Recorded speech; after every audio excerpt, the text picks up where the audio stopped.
This is not a video I expected to make this season, let alone this week, man. Let's get some quick thoughts out there.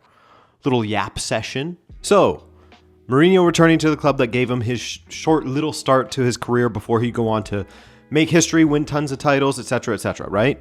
I far more expected to see Ruben Amorim at Benfica this season than I did Mourinho, given what some of the presidential candidates for Benfica had been saying as far as the coaches they want to bring to Benfica should they get elected. One of them wants to bring Jurgen Klopp.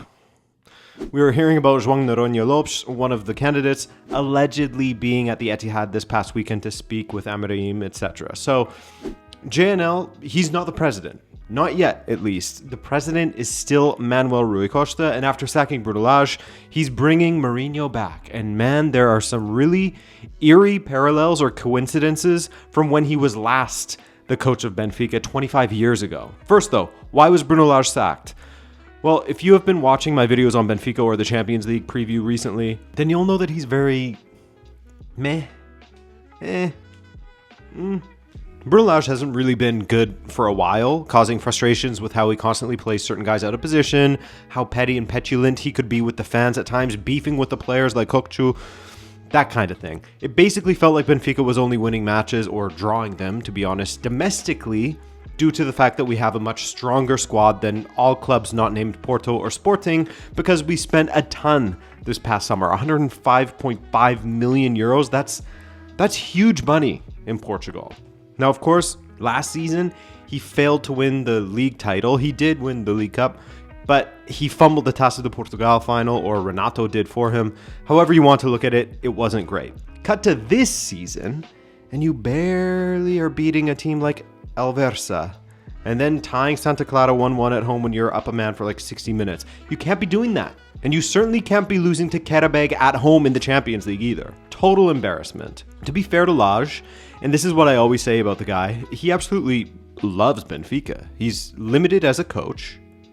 That is fully without a doubt now, but he loves Benfica. He even said after the Qarabag match that he wouldn't stand in the way of Benfica or be a problem for Benfica. I think that's what he said. If it was determined that he needed to step aside, then he would step aside and do what's best for the club. So shout out Lage. And even when he was leaving in his car, a reporter spoke to him, he said that he wishes nothing but good luck for the next coach. In these situations, he's class. Leaving us 5 points behind Porto, a very strong Porto this season, but still, a class act in these kinds of situations. Loves Benfica. So, a few hours after Qarabag, I think it was 1 a.m. in Lisbon, Rui Costa addressed the media saying, listen, Bruno Lage will not be continuing. I can't say right now who the next coach will be, but we will have somebody on the bench for Saturday's game. Cool? It took absolutely no time at all for everyone to say that it would be Mourinho. One, he's available. He's circled around the job before, has been complimentary of the club for the most part. And who is his agent? Jorge Mendes. Which club deals with Jorge Mendes all the damn time? Benfica. So it felt like this had been in the works for a while, and moments later, it was all over the news, all but confirmed that Benfica would be hiring Mourinho, the man who was fired from Fenerbahce for losing to who?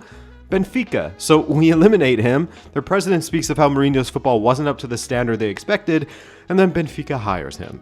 Now, the parallels between now and 25 years prior are pretty weird.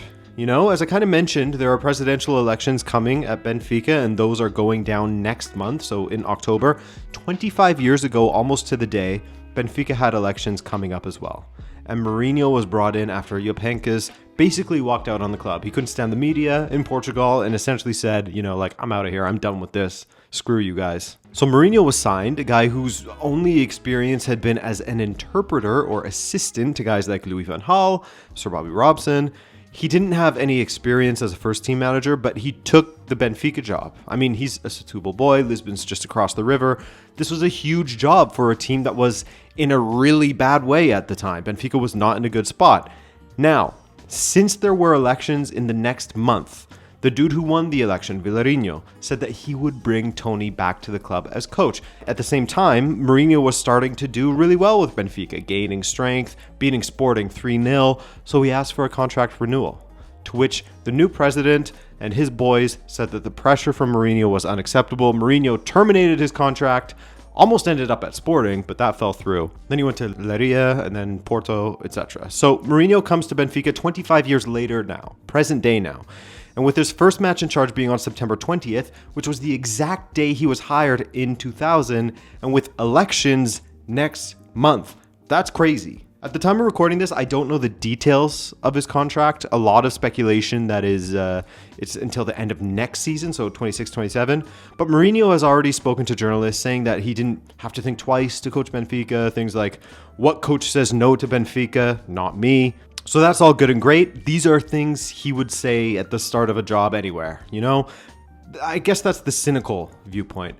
Honestly, probably the most realistic view, though. But maybe he really is relishing this job. He gets to be back in his home country at one of the biggest teams that isn't afraid of spending money to support him in the transfer market. He gets Champions League football. He's playing in a league that he understands the politics of, that he understands the culture of, the controversies, etc. So I'm going to choose to not be so cynical with all of this and believe he relishes this chance. And honestly, was he my first choice? No. I find that from Tottenham to Roma to Fenerbahce, his brand of football has been pretty uninspired. At Roma, with a decent team, he was able to go on deep runs in 2 European competitions, the Conference League and Europa League, winning one and losing the next. But beyond that, at least at Tottenham and Roma, didn't see much domestic play of Fenerbahce, I'll be honest. But beyond that, domestically, it was a bit uninspired. It was the same stuff from before, you know, for the most part. Not a ton of evolution in how he coaches. I say this as a Mourinho enjoyer. I know he hasn't been superb. He tends to burn up everywhere he goes, but I still can't help but like the guy. So do I think he will be playing beautiful football that I and so many other Benfiquistas crave? Nah, for sure don't expect that at all. But do I think that he could be the personality that Benfica needs to lift this team, to lift their standards, to make them obsessed with winning? Yeah. And winning? Hell yeah, I hope so.